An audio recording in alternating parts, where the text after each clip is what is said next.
너무 화창한 날이죠. 예. 성도님들의 얼굴도 화창해 보이십니다.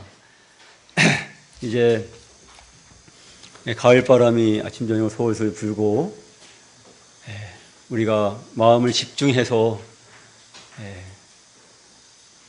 주님의 교훈 안에 거할 수 있는 그런 좋은 계절이 온 것 같습니다. 제가 시작하기 전에 광고 하나 드릴게요. 장성 형제님 부탁하셨는데 예배 시간에 이제 성경 구절을 찾으신다든가 찬송가 어디 찬송하자고 찾으실 때 말씀하실 때에 그 구절이나 몇 장인지 2번 정도 반복해서 말씀해 주시고 크게 말씀해 주시고 그리고 찾으실 수 있는 시간을 좀 드려야 돼요. 예? 기다렸다가 몇 장 몇 절이면 바로 그냥 들어가면은 그냥 헤매다가 그냥 해서 꼭 첫 부분을 놓치거든요. 그래서 여러분들이 공감하시죠? 예, 그렇게 형제님들은 유념해 주시기 바랍니다. 예. 예. 부르는 분들도 크게 부르랍니다. 이게 또 다른, 예. 알았습니다. 오늘 우리가 예배 시간에, 떡과 포도주로, 이 성찬을 통해서 우리 주님을 이렇게 기념했습니다. 오늘 조금 이제 사건이 있었는데, 이 떡이 조금 이렇게 늦게 준비가 됐어요. 사연이 기가 막혀갖고, 예.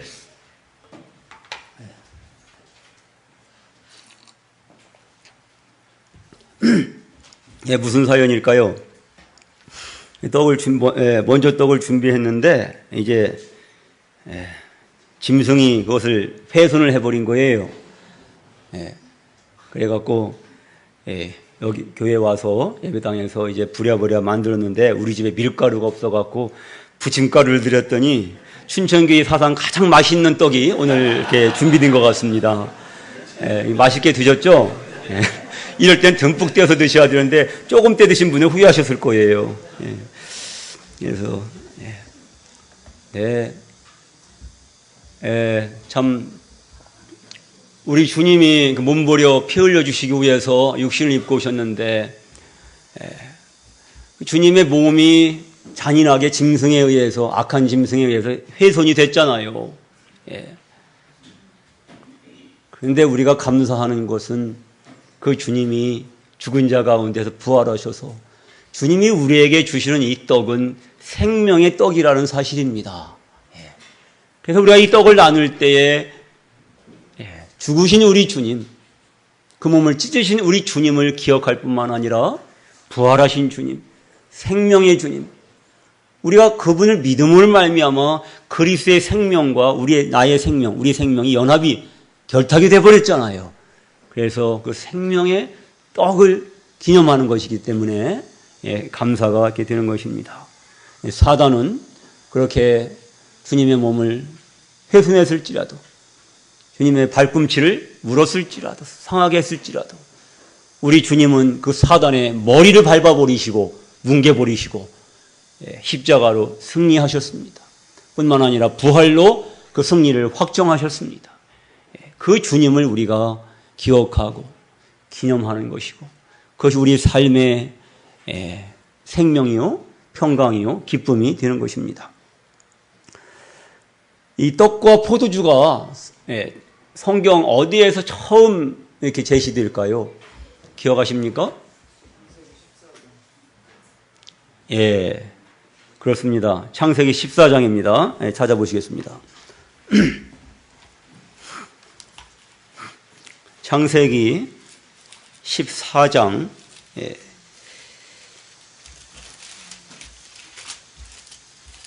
17절부터가 되겠습니다.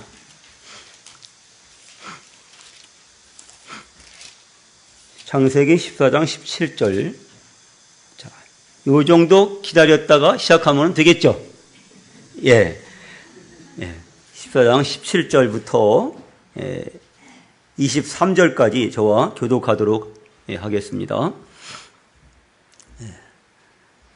아브라함이 그의 조카가 사로잡혔음을 듣고 집에서 길리고 훈련한 자 318명을 거느리고 단까지 쫓아가서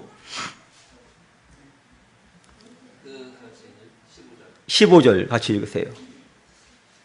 그와 그의 가신들이 나뉘어 밤에 그들을 쳐부수고 다메섹 윈편 호바까지 쫓아가 모든 빼앗겼던 재물과 자기의 조카 롯과 그의 재물과 또 부녀와 친척을 다 찾아왔더라.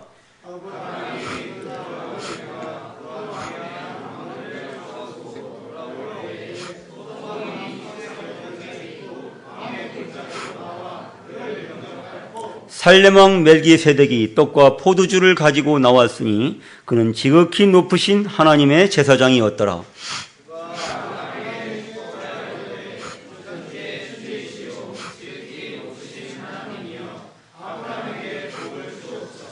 너희 대적을 내 손에 붙이신 지극히 높으신 하나님을 찬송할지로다 하매 아브라함이 그 얻은 것에서 10분의 1을 멜기세덱에게 주었더라.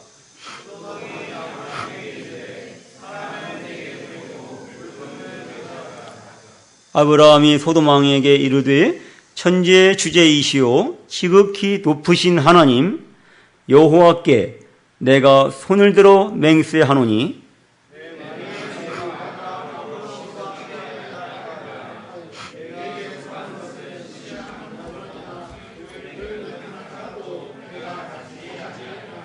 네, 감사합니다. 여기까지입니다. 여기에 떡과 포도주가 가장 먼저 등장합니다. 아브라함이 그 조카 롯을 잡혀갔다는 소식을 듣고 그가 이제 쫓아가서 그 재물과 조카 롯과 재물과 그 부녀와 친척을 다 찾아왔는데 그때 두 왕이 아브라함을 영접하러 나옵니다. 어느 왕과 어느 왕일까요? 소돔 왕과 살렘 왕입니다. 아브라함은 어느 왕의 제안을 거절하고 어느 왕의 제안을 받아들였습니까? 네, 소돔 왕의 제안을 거절하고 살렘 왕 멜기세덱의 제안을 받아들입니다. 아브라함은 내게 속한 것은 실 한 오락이나 덜 매끈 한 가닥도 내가 가지지 아니하리라. 23절 말씀과 같이 소돔 왕과의 연결 짓는 것을 소돔 왕과 그 연줄을 끊어버리고 연결되기를 원하지 않고 연합하기를 거부하고 살렘 왕 멜기세덱과 완전히 연합해서 천지의 주제시오 지극히 높으신 하나님께 대한 신앙을 공유하는 것을 보게 됩니다. 19절에 살렘 왕 멜기세덱이 아브라함을 축복하여 말하되 천지의 주제시오 지극히 높으신 하나님이요. 이렇게 살렘 왕이 고백한 것처럼 22절에서 아브라함도 똑같이 천지의 주제시오 지극히 높으신 하나님 여호와께 이렇게 고백함으로써 이 살렘 왕의 믿음의 고백에 완전히 연합하는 아브라함을 볼 수가 있습니다. 소돔 왕은 이 세상의 권력을 상징하고 살렘 왕 멜기세덱은 지극히 높으신 하나님의 제사장으로서의 권력을 보여줍니다. 아브라함은 믿음으로 세상 권력을 결별하고 하나님을 왕으로 섬기는 길을 선택함으로써 의의 길을 갔습니다. 그로부터 약 2000여 년 후에 하나님의 아들 예수 그리스도께서 멜기세덱의 반차를 따르는 지극히 높으신 하나님의 제사장이 되어 세상에 오셔서 떡과 포도주로 상징되는 자신의 몸과 자신의 피를 세상을 위한 생명으로 쏟아 부어 주셨습니다. 이 살렘 왕 멜기세덱에 관한 기사가 성경에 세 군데 언급되어 있는데 여기 창세기 14장에는 이 역사적인 배경으로 언급이 되어 있고 시편 110편과 히브리서 5장이나 7장 등에서는 영적인 의미로서 언급되어 있는 것을 읽게 됩니다. 그러면 이 아브라함 이후에 약 1000년이 지나서 다윗 왕의 입술을 통해서 이 멜기세덱이 언급되는 장면을 시편 110편을 통해서 확인해 보겠습니다. 시편 110편입니다.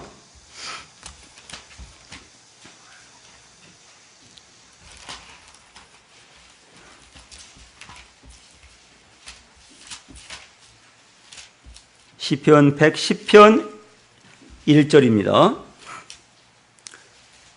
여호와께서 내 주에게 말씀하시기를 내가 네 원수들로 네 발판이 되게 하기까지 너는 내 오른쪽에 앉아있으라 하셨도다. 여기서 여호와께서 내 주에게 말씀하시기를 하고 다윗이 고백하고 있는데 그 내 여호와께서 할 때는 누굽니까? 하나님 아버지죠. 내 주에게 할 때 그 주는요? 왕이신 그리스도를 말하는 겁니다. 메시아 그리스도. 예. 여호와께서 시온에서부터 주의 권능의 규를 내보내시리니 주는 원수들 중에서 다스리소서. 4절 여호와는 맹세하고 변하지 아니하시리라. 이르시기를 너는 멜기세덱의 서열을 따라 영원한 제사장이라 하셨도다. 하나님께서 다윗 왕의 입을 빌려서 하나님의 아들 예수 그리스도를 만왕의 왕으로서 영원한 제사장으로서 멜기세덱의 이렇게 반차를 따라서 멜기세덱의 서열을 따라서 영원한 제사장이라고 이렇게 선언하고 있는 것입니다. 예, 성경 찾지 않고 한번 말씀할 수 있으세요? 신약 성경 첫 장 첫 절 마태복음 1장 1절 해보실까요? 시작.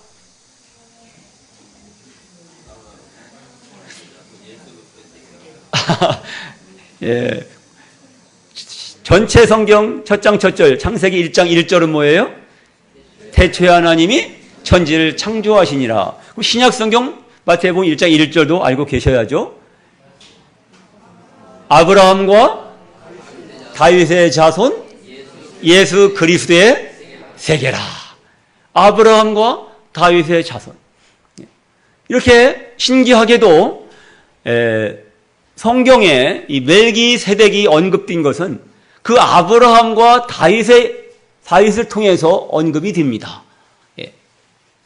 첫 번째는 창세기 14장에서 이 아브라함을 맞이하는 그에게 떡과 포도주를 가지고 나와서 그를 축복하는 이 멜기세덱이 등장하고요. 그 다음에 1000년쯤 후에 다윗 왕의 입술을 통해서 이 멜기세덱의 서열을 조차 반차를 조차 영원한 제사장으로 세움을 받으실 메시아 그리스도 예수님이 선포되고 있는 것입니다. 그래서 아브라함과 다윗의 자손으로 예수님을 소개할 때에 이와 같이 멜기세덱의 서열을 따르신 멜기세덱의 반차를 따르신 그 예수 그리스도를 이렇게 말씀하고 있는 것입니다. 먼저 아브라함의 그런 반열, 아브라함의 자손으로 이렇게 소개되신 것은 아브라함이 멜기세덱을 믿음으로 멜기세덱의 신앙에 연합이 됐잖아요. 그러므로 아브라함을 일컬어서 우리는 믿음의 조상이라고 말합니다. 아브라함은 믿음으로 말미암아 의롭다함을 받으신 그런 놀라운 경험을 이렇게 성경은 기록합니다. 그러므로 아브라함의 자손으로 오셨다는 것은 바로 예수 그리스도께서 바로 믿음의 주님, 믿음의 창시자라는 사실을 언급하고 있는 것입니다. 또한 아브라함 이후에 또 1000년쯤 더 흘러서 이제 다윗 왕의 입술을 통해서 예수님이 멜기세덱의 서열을 따라 영원한 제사장으로 선포된 것은 이스라엘 역사에서 가장 강력한 왕권을 가졌던 그런 다윗 왕, 우리의 진정한 왕이신 예수 그리스도께서 멜기세덱의 반차를 따라서 영원한 대제사장으로 세움 받으실 것을, 진정한 왕으로 임하실 것을, 오셔서 열왕을 다스리시고 온 세상을 정의로 통치하실 것을 보여주는 것입니다. 아브라함과 다윗의 자손 예수 그리스도, 아브라함의 자손으로 오신 것은 바로 예수님이 믿음의 주님이심을, 믿음의 창시자이심을, 우리에게 완전히 믿음을 계시해 주시는 분이심을 말씀하고 있고, 그가 다윗의 자손으로 오신 것은 예수 그리스도의 진정한 우리의 왕이신 것을, 영원한 왕권을 가지고 오신 분이신 것을, 오실 분이신 것을 또한 계시하고 있는 것입니다. 그래서 이 멜기세덱을 통해서 계시하시는 하나님의 경륜이 아브라함을 통해서 이제 언급이 되고, 또 다윗의 입을 통해서 선포되고, 마침내 예수 그리스도를 통해서 아브라함을 맞으러 나왔던 그 사회 골짜기, 그 2000년쯤 후에 예수 그리스도를 통해서 그 믿음의 주님, 또 영원한 만왕의 왕이신 예수님을 통해서 이 멜기세덱의 비밀이 성취되고 풀리는 것을 보게 되는 것입니다. 그래서 예수님을 통해서 성취된 이 비밀이 히브리서에서 기록이 되어 있습니다. 히브리서 7장입니다.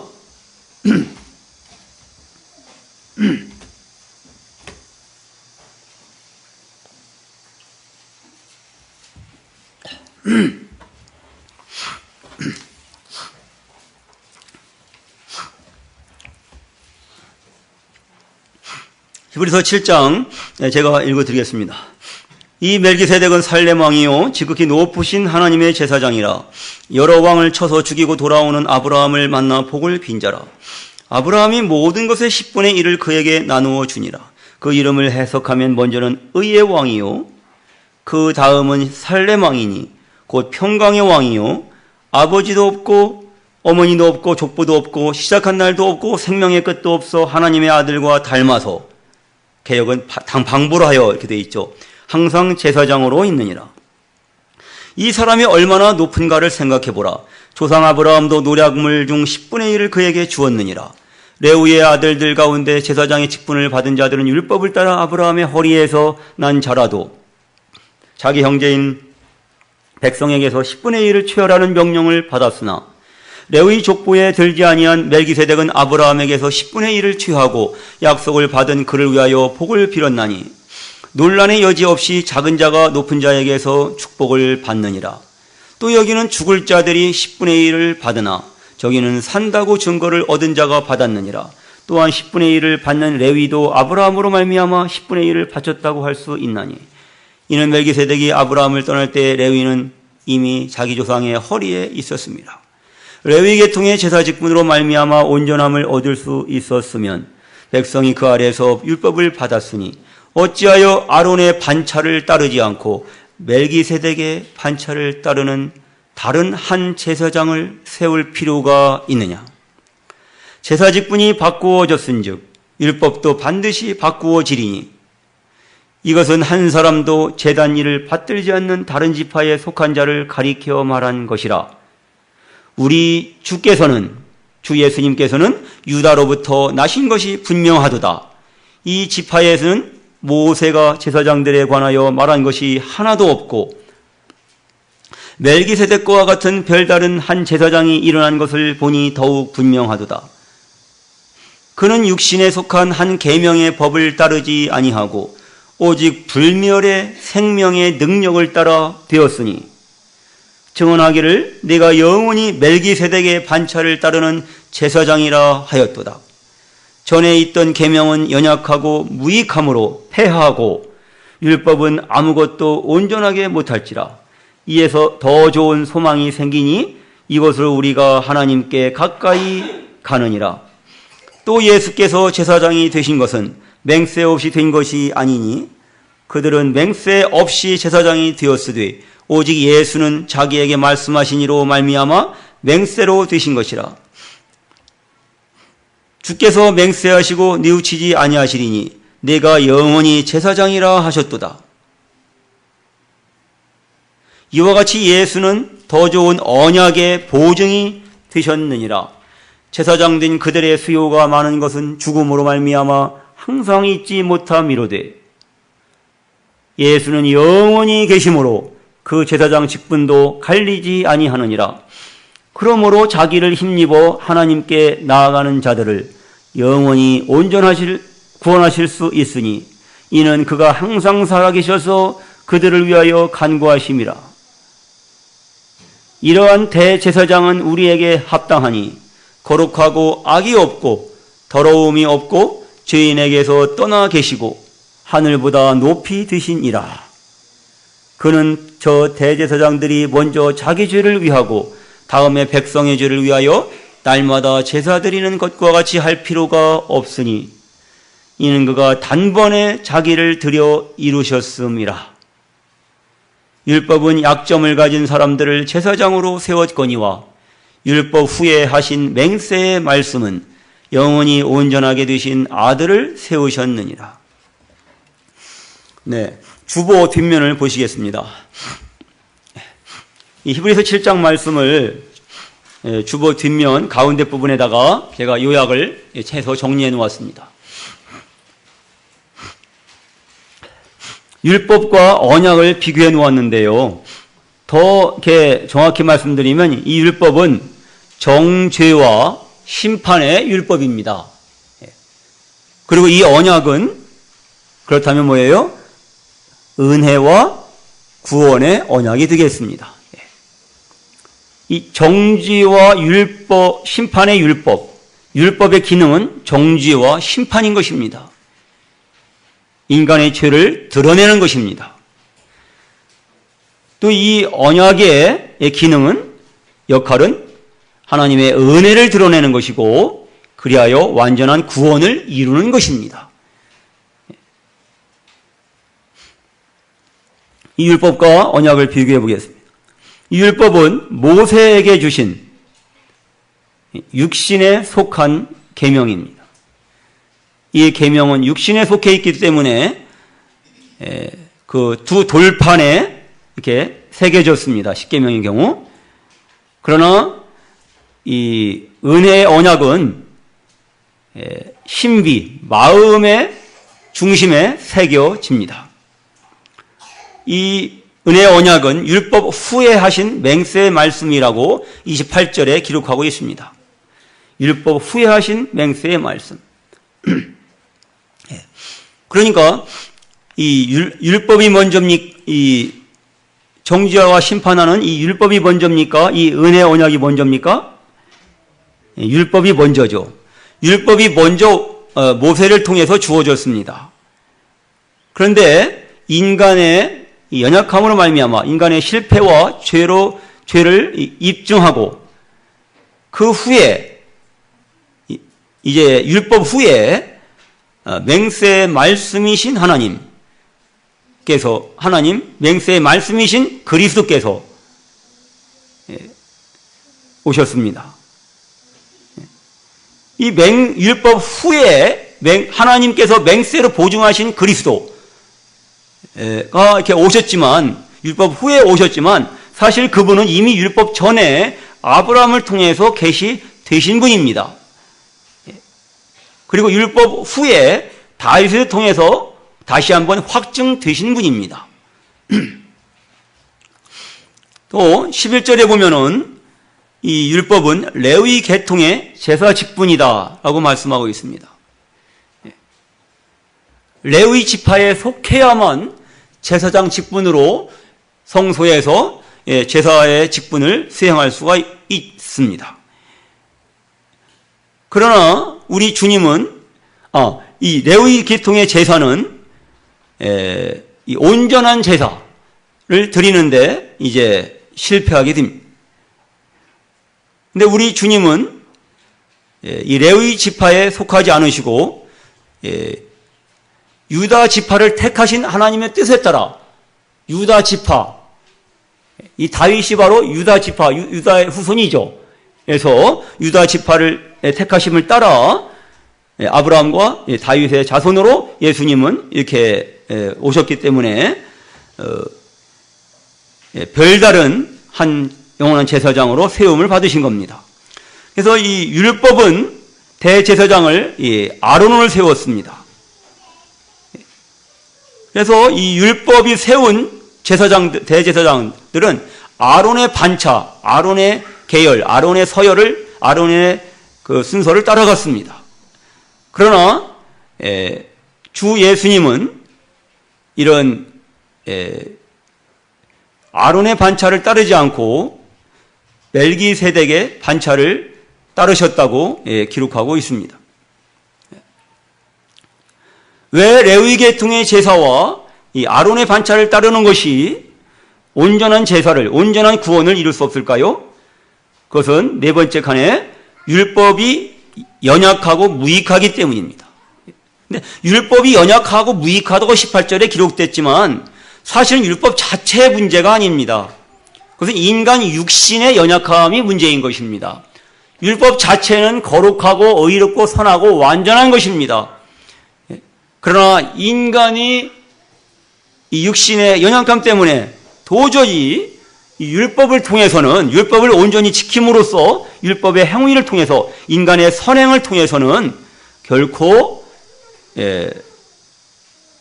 온전한 죄의 사함을 받을 수 없고 온전한 구원을 받을 수 없다는 것이 확연하게 드러난 거죠. 그런데 이 은혜 언약은 영원히 파기될 수가 없는 것입니다. 영원하신 맹세의 말씀이 보증하신 언약이기 때문에 하나님이 거짓말하실 수 없으시기 때문에 이 은혜 언약은 영원히 파기될 수가 없는 거예요. 이 율법은 이제 그 정죄와 심판의 직분을 완수하고 이제 폐해져야 되는 것입니다. 파기돼야 되는 것입니다. 그러나 이 언약은, 은혜 언약은 이제 은혜와 구원을 베푸는 것이기 때문에 영원히 파기될 수 없는 것입니다.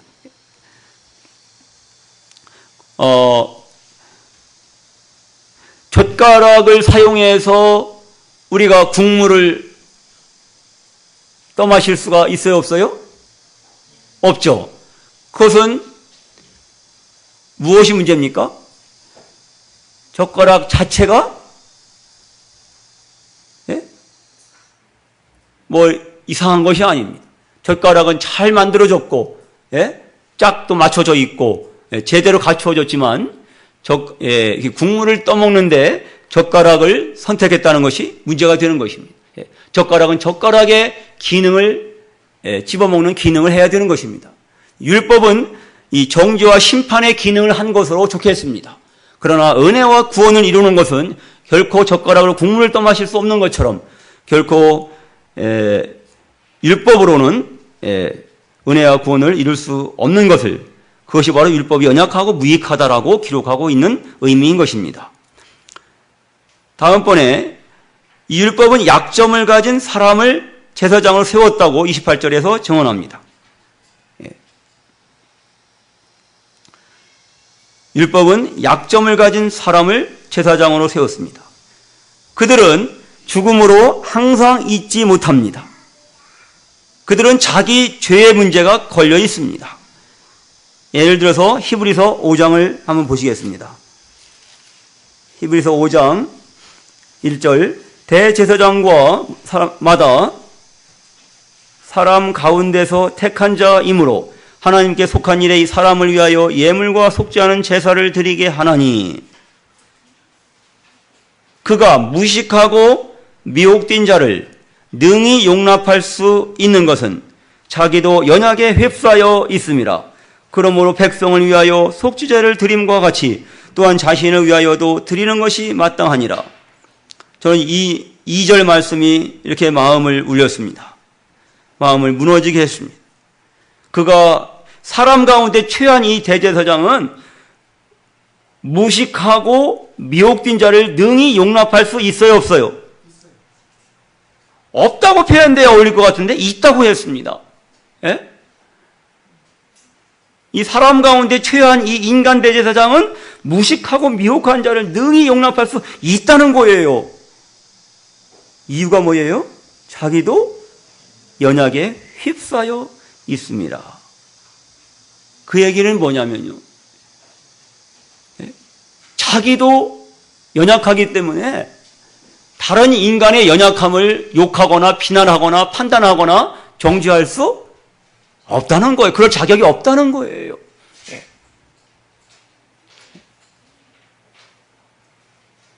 제가 바로 이 엄청난 실수에 반복해서 빠졌던 겁니다. 저 자신. 저 자신이 연약에 휩싸여 있는 존재인데 다른 사람의 이런 무식하고 미혹된 것을 판단하고 그 일로 인해서 상대방을 힘들게 하고 나도 힘들고 상처받고 상처 주고 상처받고 이것이 제가 저지른 실수입니다. 우리가 무식하고 미혹된 자를 능히 용납할 수밖에 없는 이유, 우리가 형제를 용납하고 형제를 용납해야 되는 이유, 우리가 형제를 비난하지 않고 판단하지 않고 단지 용납하고 받아주고 사랑해야 되는 이유, 그것은 세 가지가 있습니다. 첫째, 이 말씀과 같이 나 자신이 연약에 휩싸여 있기 때문에 형제의 연약을 판단하거나 비난할, 심판할 자격이 나에게는 없기 때문입니다. 두 번째는 거룩하신 왕께서, 영광의 왕 주님께서, 순결하신 주님께서 나를 용서하시고 나를 용납해 주셨기 때문에 그렇습니다. 그 사랑 때문에. 세 번째는 형제를 세우시는 권능이 바로 나에게 있는 것이 아니라 우리 주님께 있기 때문입니다. 우리 주님께서 판단하시고 심판하시고 징계하시고 다루시고 주님이 고쳐주시고 세워주시는 것입니다. 형제를 세우시는 권능이 결단코 나 자신에게 있는 게 아닙니다. 내가 내 아내를 고칠 수 있는 것처럼, 내가 내 남편을 고칠 수 있는 것처럼, 내가 내 자식을 고칠 수 있는 것처럼, 내가 내 남편의 구세주가 되는 것처럼 내가 착각하고 행했다면 우리는 큰 실수를 한 겁니다. 그것은 우리의 소관이 아닙니다. 그것은 오직 그리스도 예수, 우리 주 예수만이 그 일을 하시는 겁니다. 영원한 대제사장이시오 왕이신 주님만이 그 놀라운 일을 이루시, 우리가 할 일은 오직 그분을 의탁하고 의지하고 신뢰하는 수밖에 없는 것입니다. 다시 주보 교재 표를 보십시오. 율법은 약점을 가진 사람을 대제사장으로 세웠지만 이 은혜의 언약은 영원히 온전하게 되신 아들을 대제사장으로 세우셨습니다.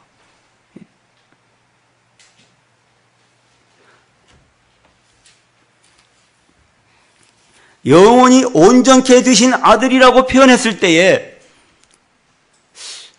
우리가 의아해할 수 있습니다. 아니, 이 아드님은 원래 영원부터 처음부터 온전하신 분이 아닌가? 근데 왜 여기는 히브리서 7장 28절은 영원히 온전케 되시는 아들을 세우셨다고 하셨나? 왜 영원히 온전하게 되신 아들이라고 하셨나? 이런 질문 해보신 적 없으십니까?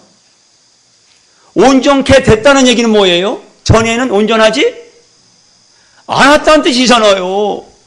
그럼 예수님이 온전하지 않으신 적이 있으셨습니까? 그분은 처음부터 온전하신 하나님이셨습니다.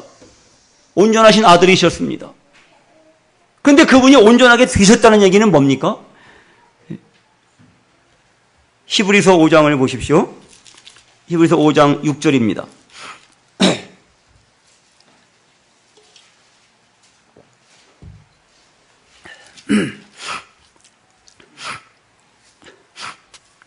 또한 이와 같이 다른 데서 말씀하시되 네가 영원히 멜기세덱의 반차를 따르는 제사장이라 하셨으니 그런 육체에 계실 때 자기를 중보에서 능히 구원하실 이에게 심한 통곡과 눈물로 간구와 소원을 올렸고 그의 경건하심으로 말미암아 들으심을 얻었느니라.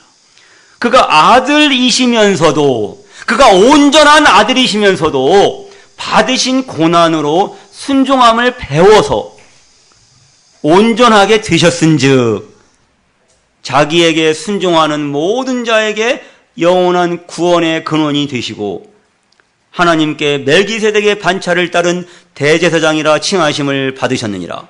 여기 비밀이 있습니다. 그분은 전혀 배울 필요가 없는 전능하신 전지하신 하나님이셨습니다.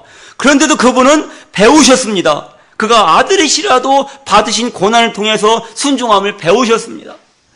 그분은 온전하신 아들이시기 때문에 온전케 되실 필요가 없으신 분인데도 불구하고 그분은 9절에 보니까 온전하게 되셨습니다. 예? 뭘로요? 그분의 심한 통곡과 눈물을 통과해서 그분의 십자가의 잔인한 죽음을 통과해서 그분이 온전케 되셨다는 겁니다. 그분이 온전케 되셨다는 얘기는 그분이 원래 온전하시다는 얘기는 그분의 영혼의 원하심과 그 완전하신 도덕성, 그분의 하나님 되심을 말하는 것이고 그분이 온전하게 되셨다는 얘기는 구원자로서 우리를 능히 구원할 수 있는 구원자로서의 자격이 온전하게 주어졌다는 뜻입니다. 아무리 하나님이시라 할지라도 그분이 아무리 하나님이 사랑이라 하실지라도 십자가의 희생이 없었다면 하나님은 인간을 구원할 수 없으십니다. 이미 죄로 말미암아 사단에게 내어준 이 인간을 뒤찾아올 수 있는 어떤 길도 방법도 하나님께는 없습니다. 하나님이 전능하셔도 하나님은 결코 인간을 구원하실 수 없습니다. 십자가가 없었다면은. 이해하시겠습니까? 오해하지 마십시오. 잘 들으셔야 됩니다. 아무리 하나님이 전능하셔도 아무리 사랑이셔도 아무리 긍휼히 여기시고 불쌍히 여기셔도 하나님은 그 온전하심만 가지고서는 인간을 구원할 수가 없는 거예요. 그 온전하신 아들이 그 잔인한 십자가를 통과하셨기 때문에 그 완전한 순종을 통해서 그분은 우리의 구세주로서 완전한 자격을 갖추신 거예요. 그런 뜻입니다. 이해하시겠습니까? 그래서 이제 우리 주 예수님은 우리의 완전한 구원자가 되신 겁니다. 그래서 그분은 영원한 구원의 근원이 되시는 겁니다. 그 주님을 우리가 의지하게 됐어요. 얼마나 행복합니까? 얼마나 완전합니까? 얼마나 완벽합니까? 이 표를 보시면 영원히 온전케 되신 아들을 대제사장으로 세우셨기 때문에 그 아들은 영원히 온전한 분이 이 대제사장의 사역을 하셔야 되는데 그 두 가지 조건이 있어야 돼요. 뭐냐? 하나는 영원 불변성입니다. 또 하나는 완전한 도덕성입니다. 그 두 가지가 만족해야 되는 것입니다. 그 영원 불변성과 완전한 도덕성을 두 가지를 완전히 만족하신 분은 예수 그리스도밖에 안 계신 겁니다. 예수 그리스도는 불멸의 생명의 능력이라고 16절에 기록되어 있습니다. 그 예수님은 도덕적으로 완전하셨습니다. 26절에 3절에 보십시오. 7장 3절입니다. 히브리서 7장 3절. 아버지도 없고 어머니도 없고 족보도 없고 시작한 날도 없고 생명의 끝도 없어 하나님의 아들과 닮아서 항상 제사장으로 있느니라. 그분의 영원 불변성을 말씀하고 있는 겁니다. 그 다음에 26절을 보십시오. 이러한 대제사장은 우리에게 합당하니 거룩하고 악이 없고 더러움이 없고 죄인에게 떠나 계시고 하늘보다 높이 드신 자라. 그분의 완전한 도덕성을 말씀하고 있는 겁니다. 오직 예수님만이 영원 불변성과 완전한 도덕성을 만족하시기 때문에 그 온전하신 주님이 그 아비도 없고 어미도 없고 생명 끝도 없고 시작도 없고 끝도 없고 이 영원하신 하나님이 또 도덕적으로 완전하신 순전하신 순결하신 우리 주님이 그분은 영원히 계시기 때문에 제사장 직분이 갈릴 필요가 없고 그분이 단번에 자기를 십자가에 들여서 죄사함과 구원을 완벽하게 이루어 주셨기 때문에 그분의 제사는 온전한 제사, 영원한 제사, 완전한 죄 용서를, 완전한 구원을 가져오게 된 것입니다. 그래서 율법으로 말미암아서는 아무것도 온전케 할 수 없습니다. 아무런 구원의 통로도 보증도 없습니다. 율법의 행위를 의지하여 구원받고자 하는 자는 자신의 종교적인 선행을 통해서 하나님께 잘 보여서 구원받고자 하는 자, 천국에 들어가고자 하는 자는 완전히 망하는 겁니다. 아무 보증도 없어요. 그러나 이 은혜의 언약은 온전히 구원하실 수 있는 겁니다. 아브라함과 다윗의 자손 예수 그리스도께서 이 멜기세덱의 반차를 쫓아서 그 연약함에 쌓여있던 인간 대제사장이 아니라 레위 지파의 그런 제사 직분이 아니라 유다 지파 가운데 이렇게 후손으로 오셔서 별다른 완전한 제사장으로 오셔서 멜기세덱의 반차를 쫓아 이제 하나님의 이 의의 제사를 완전히 이루시고 믿는 자에게 하나님의 의를 선물로 넉넉하게 주시는 것이고 또한 22절 말씀과 같이 그리스도께서 더 좋은 언약의 보증이 되어주시는 겁니다. 예수 그리스도를 나의 주 나의 하나님으로 받아들이는 자에게 완벽한 보증인이 계신데 그분이 누구예요? 예수님이에요. 22절 보세요. 7장 22절. 다 읽어보실까요? 다 같이 기쁨으로 한번 읽어봅시다. 22절 시작. 이와 같이 예수는 더 좋은 언약의 보증이 되셨느니라. 아멘. 예수님이 우리에게 보증서 주시면은 그 누가 우리를 정죄하겠습니까? 어찌 사단 마귀가 우리를 정죄하고 우리를 나락으로 빠뜨릴 수 있겠습니까? 참으로 연약에 쌓여있는 우리 인간 저 자신일지라도 감사하고 또 주님을 경배하는 것은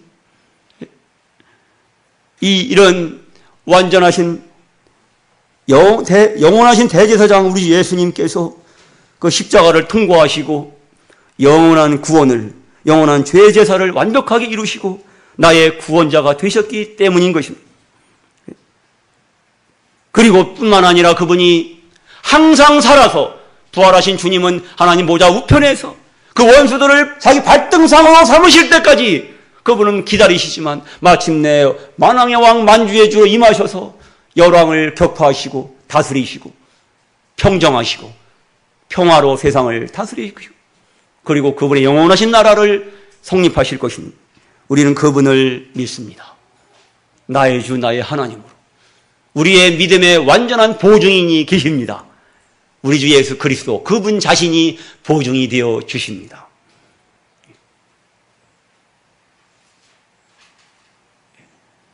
빚을 갚을 수 없는 그런 파탄이 난 사람을 위해서 어떤 선인이 그를 위해서 완벽하게 빚을 탕감해 주었다면 이 얼마나 놀라운 일, 이 얼마나 감사한 일입니까?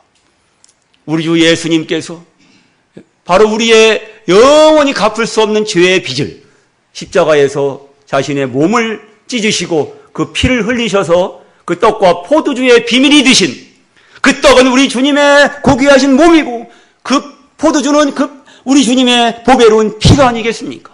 이 떡과 포도주를 가지고 샤웨 골짜기에 아브라함을 맞으러 나왔던 멜기세덱 살레망 멜기세덱처럼 우리 주님은 그 멜기세덱의 반차를 쫓아서 자신의 몸을 자신의 피를 떡과 포도주로 준비하시고 이 세상에 임하셔서 육신을 입고 오셔서 그 거룩하신 육신의 모든 죄를 심판으로 내리시고 세상 죄를, 우리의 모든 죄, 나의 모든 죄를 대신해서 완벽하게 죄의 제사를, 영원한 제사를 드려주신 겁니다. 그리고 그분의 말씀으로 우리 주님은 우리의 보증인이 되어 주십니다. 우리가 주 예수를 믿을 때 그 누구도 우리를 더 이상 정죄할 수가 없어요.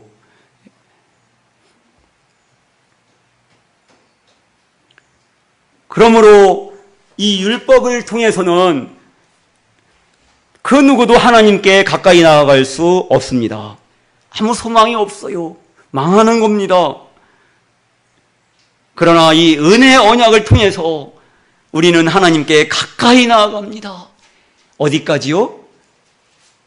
하나님 품에서 독생하신 예수님이 우리를 위해서 희생해 주셨기 때문에 우리는 그 주님을 의지해서 하나님 품까지 나아갈 수 있는 겁니다. 할렐루야. 우리 주님을 찬양합니다. 이것이 더 좋은 소망인 것입니다. 유일한 소망인 것입니다. 우리가 주 예수 그리스도 그분과 그분의 언약에 우리의 소망의 닻을 내리는 것이 얼마나 합당합니까? 이 2절에 보십시오. 히브리서 7장 2절.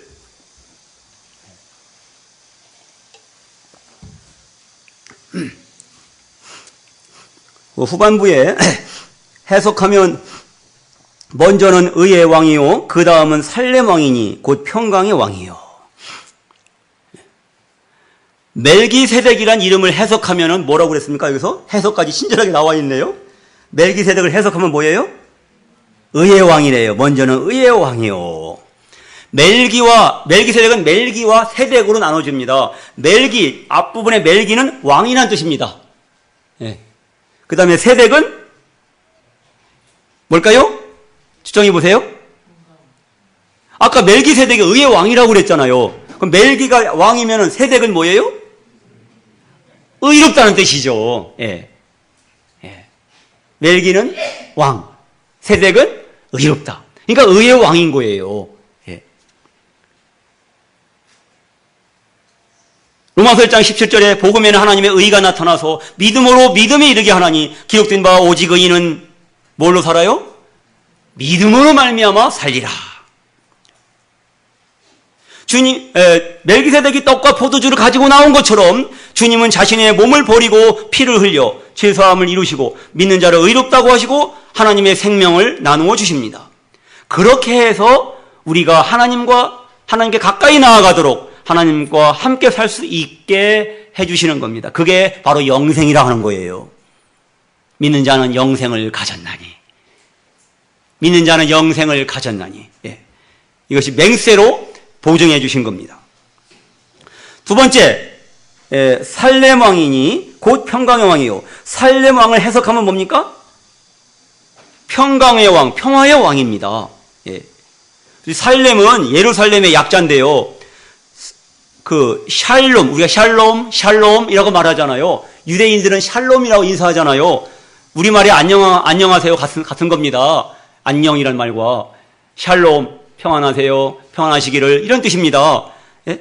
이 샬롬과 동주어예요. 이 살렘이 같은 뜻이라고, 같은 말이라고 보면 좋아요. 그래서 이 살렘은 평강, 평화이란 뜻이고 살렘 왕은 평화의 왕이란 뜻입니다.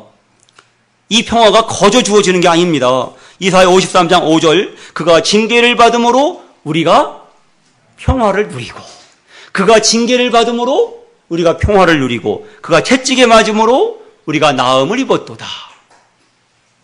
우리 주님이 그 잔인한 십자가를 통과하셨기 때문에 우리가 의롭게 될 수 있는 길이 열렸고 평화를 누릴 수 있는 길이 열린 겁니다. 그래서 주님이 부활하셨을 때에 제자들이 모여있는 다락방에 나타나셔서 두 번씩이나 나타나셔서 거듭 하신 말씀이 뭡니까? 주님 어떤 인사하셨습니까? 평안이 너희에게 있을지어다. 연거푸 그렇게 인사하셨어요. 부활하신 주님이 제자들에게 인사하신 것이 반복해서 평안이 너에게 있을지어다. 내가 이 평안을 너에게 주기 위해서 내가 죽었다. 이 평안을 너에게 주기 위해서 내가 죽었고 십자가를 졌고 그 부끄러움을 내가 대신했다. 평안을 너에게 끼치노니 곧 나의 평안을 너에게 주노라. 내가 너에게 주는 것은 세상이 주는 것 같이 아니하니라. 너희는 마음에 근심도 말고 두려워하지도 말라 하신 그 말씀을 미리 하신 십자가에 달리시기 전에 미리 하신 그 말씀을 십자가에 달리심으로써 완벽하게 이루신 겁니다. 빌립보서 4장 6절로 7절 아무것도 염려하지 말고 오직 모든 일에 기도와 간구로 너희 구할 것을 감사함으로 하나님께 아뢰라. 그리하면 모든 지각에 뛰어난 하나님의 평강이 그리스도 예수 안에서 너희 마음과 생각을 지키시리라. 이 비밀을 저는 이제 맛보며 살기를 간절히 주님 앞에 소원하며 기도드렸습니다. 모든 지각에 뛰어난 하나님의 평강을, 모든 지각에 뛰어난 하나님의 평강, 모든 생각, 모든 염려, 모든 계산, 제가요 어떤 부정적인 일로 인해서 저는 거기에 집중해서 생각하는 그런 집착하는 연약함이 저에게 있습니다. 그 생각하면 생각할수록 완전히 미궁에 빠집니다. 혼란에 빠져버립니다. 정말 괴롭습니다. 고통스럽습니다. 근데 마음의 눈을 들어서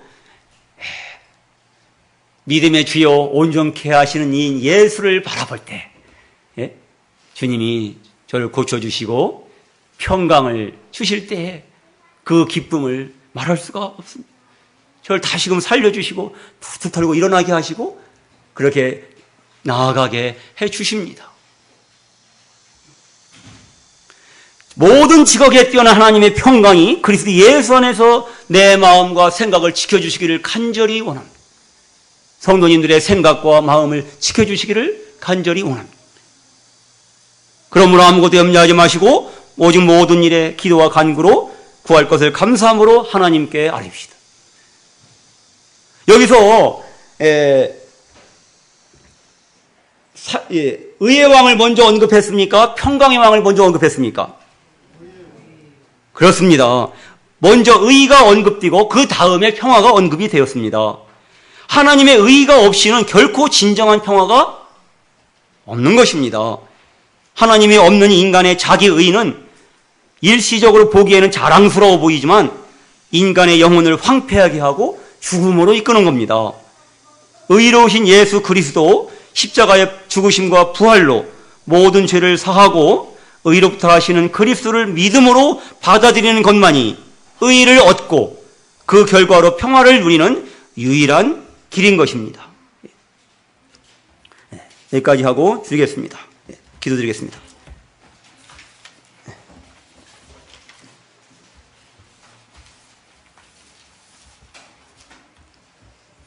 사랑의 주님 감사드립니다. 생명의 시작도 없고 끝도 없고 족보도 없고 영원 무궁하신 도덕적으로 흠결이 없으신 완전하신 우리 주님께서 그 온전하신 주님 아들께서 그 험한 십자가 잔인한 형벌을 저주의 심판을 통과하시고